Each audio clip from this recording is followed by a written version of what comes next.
হে ভিউৱাৰ্ছ, কেনে আছে আপোনালোকে সকলোৱে হয়তো দ্য কনজুৰিং মুভিখন চাইছে নিশ্চয়। এই মুভিখন সঁচা ঘটনাৰ ওপৰত আধাৰিত মুভি আছিল। এই মুভিখন বিখ্যাত পেৰানৰ্মেল ইনভেষ্টিগেটৰ এড ৱাৰেনৰ জীৱন কাহিনীৰ ওপৰত আধাৰিত মুভি আছিল। কিন্তু আপোনালোকে এই মুভিখনত যোনটো ৱালাক দ্য নান, যোনটো নান দেখুৱাইছে ৱালাক নামৰ নানটো, তাৰ বিষয়ে আপোনালোকে জানেনে? এই মুভিখনত এই ৱালাক নামৰ নান যোনটো লোৱা হৈছে, এই ৱালাক নামৰ নানটোৰ পিছতো এটা বেলেগ কাহিনী আছে। এই ৱালাক নামৰ নানটোৰ দ্য কনজুৰিং মুভিখনৰ ৰিয়েল লাইফ ইনচিডেণ্টৰ লগত কোনো সম্পৰ্ক নাই। আপোনালোকৰ সকলোৰে হয়তো মনত এটা হয়তো প্ৰশ্ন হৈ আছে যে ৱালাক দ্য নানৰ যদি দ্য কনজুৰিং মুভিখনৰ ৰিয়েল লাইফ ইনচিডেণ্টৰ লগত কোনো সম্পৰ্কই নাই, তেতিয়াহ'লে এই কেৰেক্টাৰটো এই মুভিখনত আহিল কেনেকৈ? আপোনালোকৰ এই সকলোবোৰ প্ৰশ্ন উত্তৰ মই আজি মোৰ এই ভিডিঅ'টোত দিম। আজিৰ এই ভিডিঅ'টো ষ্টাৰ্ট কৰাৰ আগতে আপোনালোকলৈ সৰু চাই এটা ৰিকুৱেষ্ট আছিল। যিসকলে মোৰ মাতটো প্ৰথমবাৰ শুনিছে, প্লিজ মোৰ চেনেলটো ছাবস্ক্ৰাইব কৰি দিব, লগতে বেল আইকনটো প্ৰেছ কৰি দিব, কাৰণ এনেকুৱা ভিডিঅ' মই মোৰ চেনেলত আনিয়ে থাকোঁ।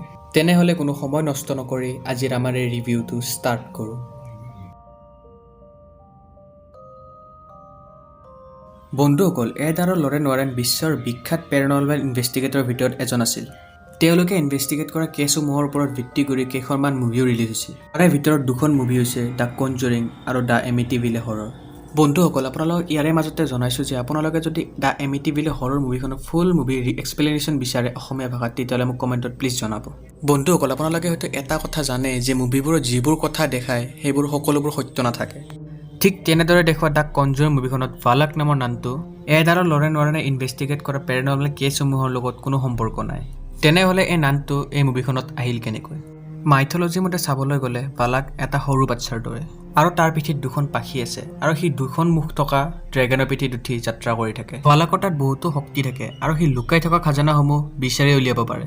সেয়েহে বহুতে কয় যে ৱালাকক যদি কোনো প্ৰকাৰে হাত কৰি ল'ব পাৰে, তেতিয়াহ'লে সেই মানুহজন বহুত ধনী হৈ যাব, যিহেতু ৱালাকৰ নিজৰ শক্তিৰে লুকাই থকা খাজানাসমূহ বিচাৰি সেই ব্যক্তিজনক দি দিব। কিন্তু সেই ব্যক্তিজনক ৱালাকে এটা পৰিস্থিতিতে সহায় কৰিব, যদি ব্যক্তিজন শক্তিশালী হয়। যদি শক্তিশালী নহয় ব্যক্তিজন, তেতিয়া ৱালাকে তাক ধৰি কিনি মাৰি পেলাব। এইবোৰ আছিল কিছুমান ৱালাকৰ মাইথলজিৰ ডিটেইলছ। এতিয়া প্ৰশ্ন এইটো হ'ল যে ৱালাকৰ যদি ৰিয়েল লাইফ ইনচিডেণ্টৰ লগত কোনো সম্পৰ্কই নাছিল কনজুৰিং মুভিখনত, তেতিয়াহ'লে এই ৱালাক এই মুভিখনত আহিল কেনেকৈ? এই মুভিখনৰ ডাইৰেক্টৰ জেমছ ৱানে এটা ইণ্টাৰভিউত কয় যে দ্য কনজুৰিং 2 মুভিখনৰ কাহিনীটো সিমান ৰোমাঞ্চকৰ নাছিল। সেইবাবে ডাইৰেক্টৰ জেমছ ৱানে মুভিখন অধিক ৰোমাঞ্চকৰ কৰি তুলিবলৈ ৱাৰেন্সৰ লগত মিলি এই ৱালাক নামৰ কেৰেক্টাৰটো ইনক্লুড কৰে মুভিখনত। আৰু সৌভাগ্যবশতঃ জেমছ ৱানৰ এই টেকনিকটো কামতো আহে। ৱালাক নামৰ কেৰেক্টাৰটো দৰ্শকসকলে খুব আঁকোৱালি লয়। ৱালাক নামৰ কেৰেক্টাৰটো সেই মুভিখনত খুব মিষ্ট্ৰিয়াছো লাগি আছিল, যাৰ ফলত মুভিখনো খুব হিট হয়। ভিডিঅ'টো শেষ কৰাৰ আগতে মই ৱালাকৰ এটা ফেক্টছ আপোনালোকক কৈ আছোঁ। ডাইৰেক্টৰ জেমছ ৱানে যেতিয়া ৱালাকৰ কেৰেক্টাৰটো তৈয়াৰ কৰিব পৰা নাছিল, তেতিয়া তেওঁ ৱাৰেন্সৰ কাষত গৈছিল। তাৰপিছত ৱাৰেন্সে কৈছিল যে বহুদিন আগতে তেওঁ এটা সপোন দেখিছিল। সেই সপোনটোত তেওঁ ক'লা কোট পিন্ধি থকা মানুহ এজনক দেখা পাইছিল।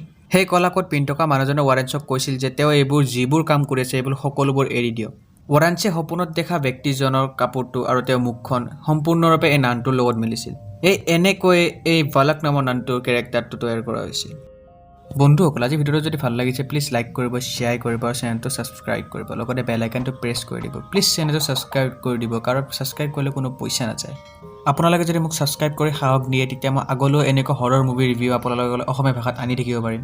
আৰু নেক্সট ভিডিঅ' মই দ্য এমিটিভিলে হৰৰ মুভিখনৰ ফুল এক্সপ্লেনেশ্যন ভিডিঅ' আনিম বুলি ভাবিছোঁ। যদি আপোনালোকে এই মুভিখনৰ ওপৰত ফুল এক্সপ্লেনেশ্যন ভিডিঅ' বিচাৰে অসমীয়া ভাষাত, প্লিজ মোক কমেণ্টত জনাব।